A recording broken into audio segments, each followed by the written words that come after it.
Hi guys, today we will talk about how to fix Twitter notifications on iPhone. We will go to figure out this solution. We would click here on settings, then we come here to settings window and we will go down.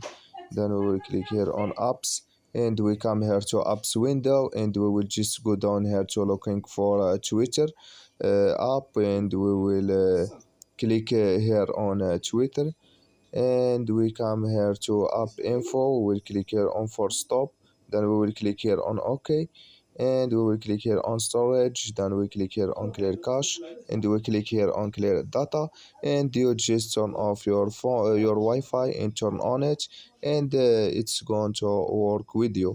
So that's all now. I wish now you get it. That's all. Thank you for your watching. Don't forget to support us by like and subscribe, and see you in next video.